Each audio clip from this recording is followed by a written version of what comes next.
전쟁 소식입니다. 가자 지구에 지상군을 투입하겠다고 예고해온 이스라엘이 지상군이 밤사이 기습작전을 벌였다고 밝혔습니다. 이스라엘이 이렇게 지상전을 펼쳤다고 밝힌 건 이번이 처음인데 지상에서 전면전이 임박했다는 분석도 나오면서 국제사회의 우려가 커지고 있습니다. 먼저 정종문 기자입니다. 현지 시간 23일 새벽, 이스라엘군이 가자 지구 내에서 기습작전을 벌였습니다. במהלך הלילה נערכו פשיטות של כוחות שריון וחי"ר. הפשיטות האלה הן פשיטות שהורגות חוליות מחבלים שנערכות לקראת השלב הבא שלנו במלחמה. 제한적이라고 했지만 이스라엘이 가자 지구 내에서 지상작전을 했다고 밝힌 건 이번이 처음입니다. 앞서 하루 전엔 가자 지구 내에서 작전 중이던 이스라엘군 탱크와 차량을 향해 하마스가 미사일을 발사해 이스라엘 병사 1명이 숨지고 3명이 부상당했습니다. 이스라엘군이 잇따라 가자 지구 내에서 작전을 펼치면서 전면전이 임박했다는 분석이 나옵니다. 이스라엘군은 레바논과 팔레스타인 서안 지구로도 공습을 이어갔습니다. 특히 이스라엘 국방장관은 헤즈볼라가 참전할 경우 레바논을 석기 시대로 돌려놓겠다고 강도 높은 경고를 내놨습니다. טעות חייו. ואנחנו נכה בו בעוצמה שהוא לא יכול אפילו לדמיין. והמשמעות לו ולמדינת לבנון היא הרסנית. 전쟁이 중동 전체로 확산될 가능성이 커지자 미국과 캐나다 등 서방 6개국 정상들은 이스라엘의 방어권은 지지하지만 민간인 보호 등 국제법을 준수해야 한다고 재차 강조했습니다. JTBC 정종문입니다. 가자 지구에선 이렇게 아이들 다리에 이름을 적는 부모가 늘고 있습니다. 혹시라도 아이가 전쟁으로 숨지면 시신이라도 찾으려는 겁니다. 가자 지구에선 전쟁이 시작되고 지금까지 매일 100명 넘는 아이들이 목숨을 잃고 있습니다. 이어서 백희연 기자가 보도합니다. 가자 지구의 한 병원 영안실 바닥엔 몸이 차갑게 식은 아이들이 누워 있습니다.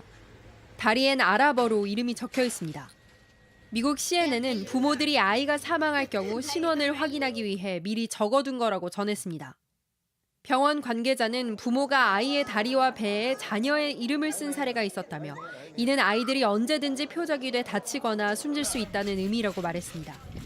가자지구 보건당국에 따르면 이번 전쟁이 시작된 후 지금까지 목숨을 잃은 어린이는 1,750여 명. 날마다 100명이 넘는 어린이가 목숨을 잃은 셈입니다. 공습이 이어지면서 살아남은 아이들도 트라우마를 호소합니다.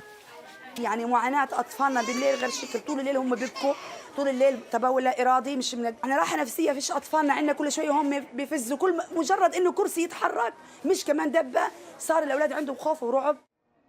유니세프에 따르면 2012년 이후 가자지구 어린이 82%가 임박한 죽음에 대한 공포에 시달리고 있습니다. المكونة من 55 طفل جميعهم من يعتمد على الكهرباء سنفقد حياتهم خلال 5 دقائق. 심리적 고통 외에도 제대로 된 음식이나 깨끗한 물이 없는 것도 큰 문제입니다.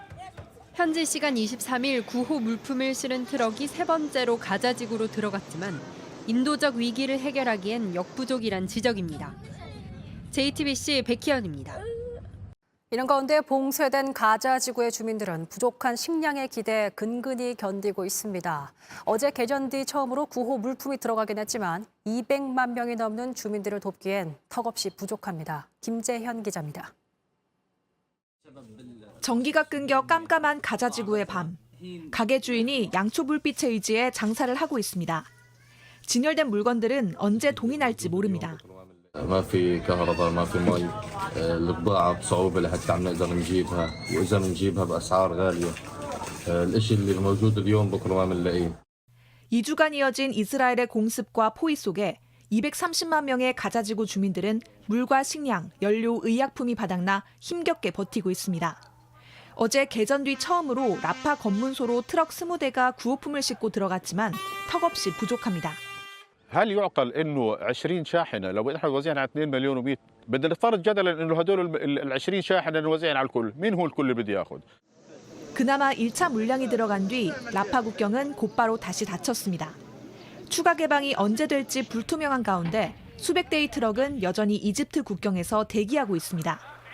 구호품 전달이 더딘 상황에 이스라엘 공세가 강화되면 민간인 피해는 더욱 커질 수 있습니다. 유엔은 최소 100대의 구호 트럭이 매일 들어가야 한다며 2차 반입을 위한 협의를 진행 중이라고 밝혔습니다. JTBC 김재현입니다.